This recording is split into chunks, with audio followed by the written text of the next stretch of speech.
my channel. Hope you guys are good. If you guys are new here, my name is Praise and this is Just Praise. So before I get into my video, actually, I just wanted to, say I hope you guys are good. Hope you guys are actually keeping so well, because you know what, we've not caught up in so long.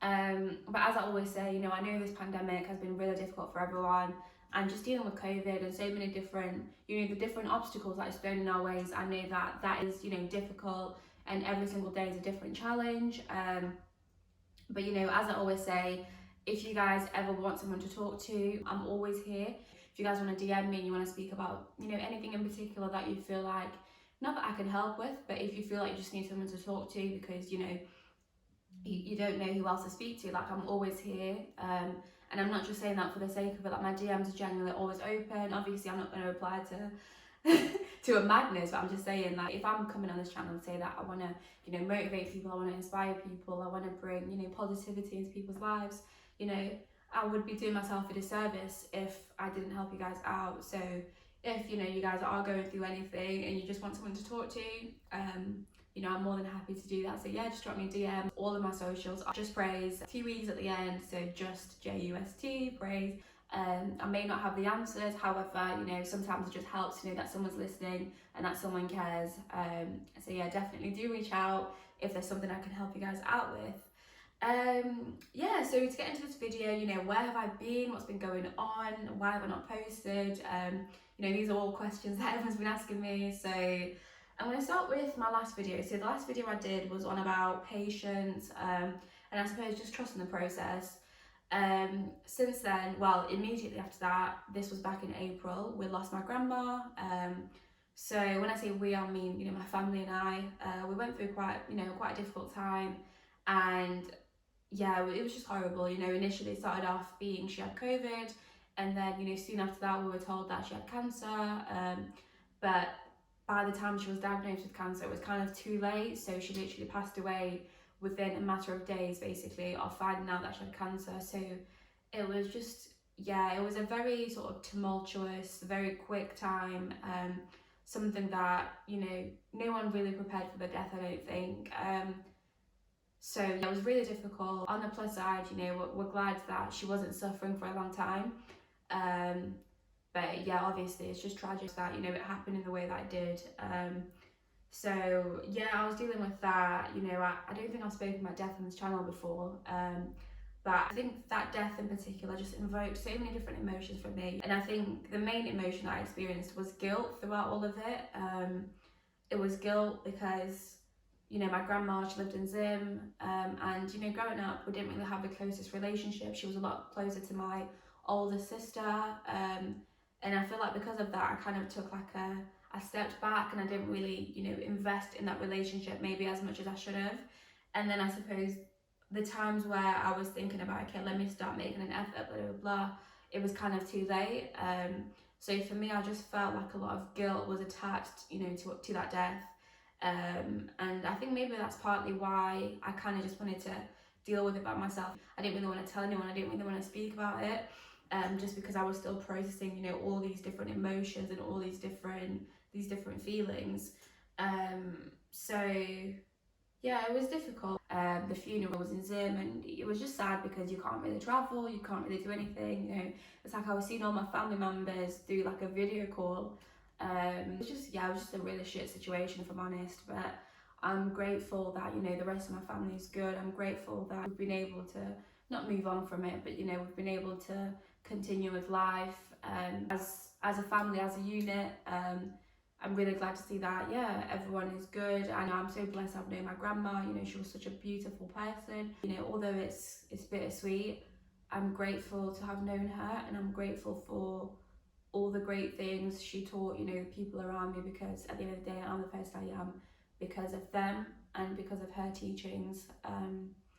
So yeah, I suppose that's that.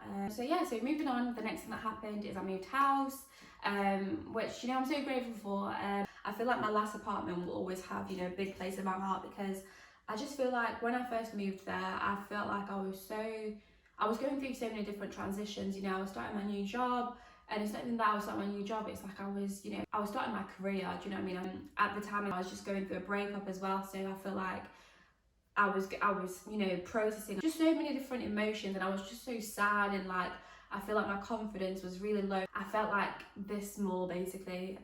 The reason why I was so excited to move into that place is because I just knew that I had so many different things that I was going through, and also it was like the height of the pandemic as well. Do you know what I mean? So obviously, like I was just worried, stressed, emotionally, like I was just going through a lot.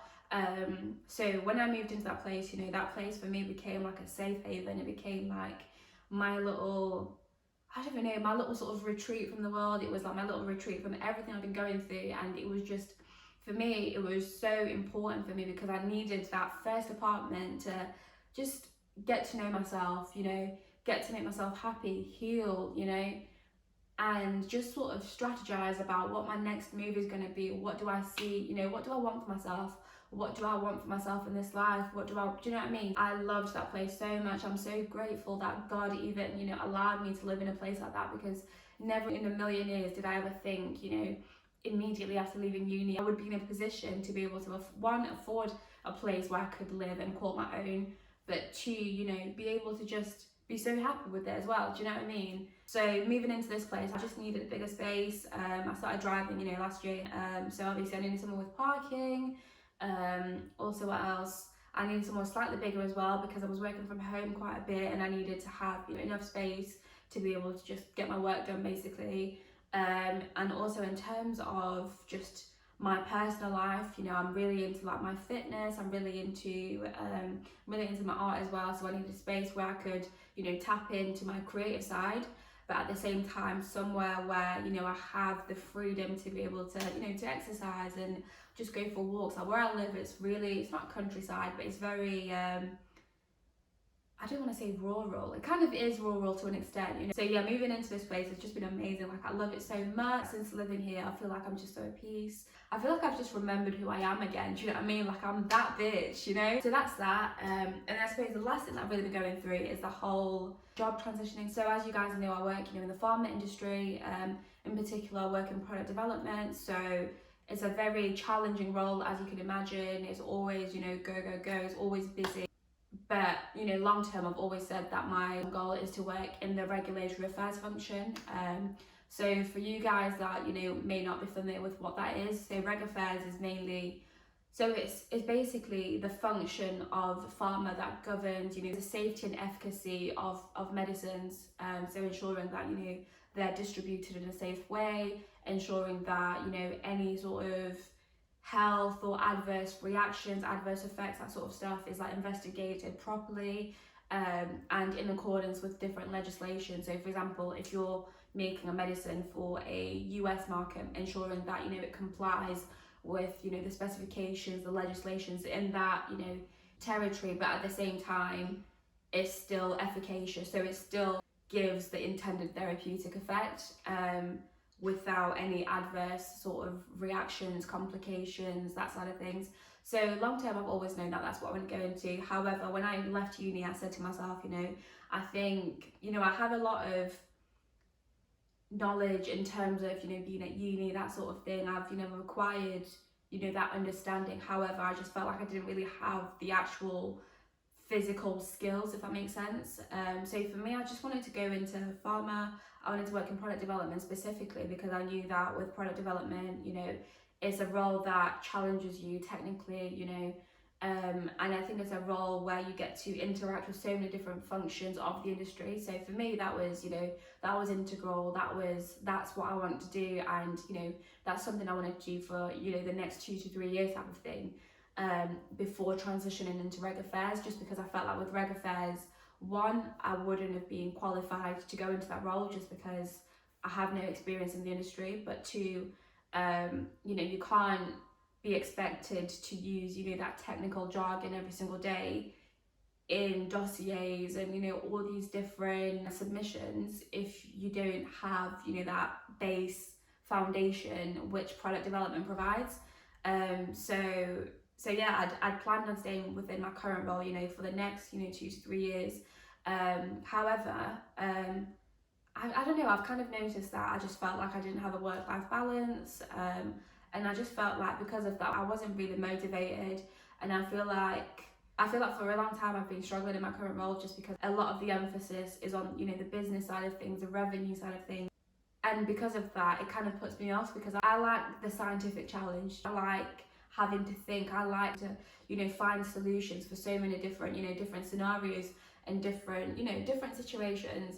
However, I feel like if we're constantly just talking about money and revenue and da da da da, I've just felt like slowly I was just losing the passion for that product development side of things. And also I didn't have a work-life balance. Like I found myself just working constantly. Like, I don't know, I just felt like the role that I'm in has just been really unhealthy for me, to be fair. And I just feel like mentally as well, I feel like I just felt constantly overwhelmed. You know, I wasn't really working out anymore.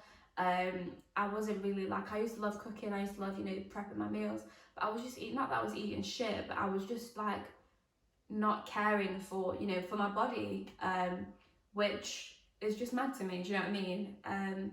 So yeah, I started applying for other jobs, and during the time I was applying for other jobs, I got offered a promotion at work, which, you know, I'm grateful for. However, I still, you know, I'm not happy with it because in the day, like, it's like I know that with the promotion just comes more workload, if anything. And I feel like currently I'm already strained as it is. I can't really give much else, do you know what I mean? So yeah, in the meantime I was applying for other roles, and you know, by God's grace I was offered my dream role in Reg Affairs, so which I'm so excited about. You know, I'm excited to get to meet the people that I've met so far are honestly so amazing. One of my interviews I actually had at the site, and the people were so nice, you know, the people were just women, and I just felt like, you know, when I was speaking to them, I just felt like they wanted me to do well. Because, you know, during that process where I was applying for jobs, you know, I came across so many different people, and I just felt like when I met the people that interviewed me for the role that I'm going into, they were just so, it was just such good energy. It just felt so authentic, it just felt so genuine. I felt like they just wanted the best for me, they wanted me to do well. And their company ethos, you know, it's all about sustainability and, you know, making a positive contribution to the world. I feel like I'm going into a company that really, you know, aligns with my views and, you know, what I actually, you know, the change that I want to be.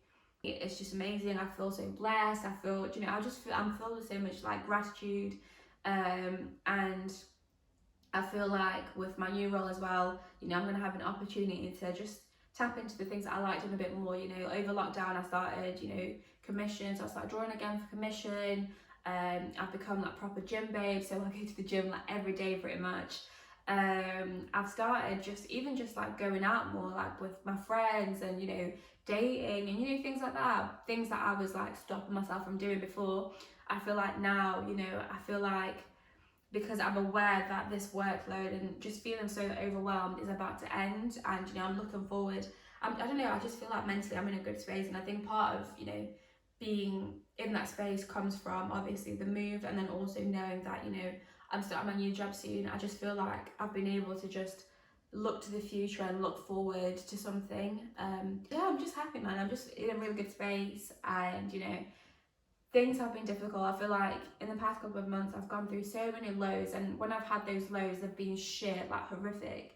I feel like with everything that I've experienced and every transition that's been going on, it's taught me to just appreciate life a whole lot more. Everything always seems impossible until it's done. So if you go into every situation with that mindset, you'll be able to achieve any single thing you put your mind to. So yeah, I just wanted to come on here to just, you know, share that with you guys. And I wanted to just bring you in on what's been going on, where have I been, and why I've not been posting. I say all that to say, you know, I want to start posting a lot more. I'm going to be posting a lot more, you know. I want to be consistent. I started this journey with you guys for a reason, and I feel like I still have so much to give to you guys. You know, I feel like this Just Praise channel, you know, is a community, and I think there's so many things that, you know, you guys can teach me, and there's so many things that I can teach you as well, and things that we can go through together. So I'm really excited to see, you know, what's to come. I'm really excited to film for you guys, and yeah, I still appreciate you, every single one of you, you know, that's still rocking with me, that's been here for the, you know, I think I've been on YouTube for a year now, you know, all of you that are still here, I appreciate you. All of you lot that are watching on your burners, I appreciate you too. And yeah, thank you so much guys, I love you so much, and I will see you in the next one. Bye.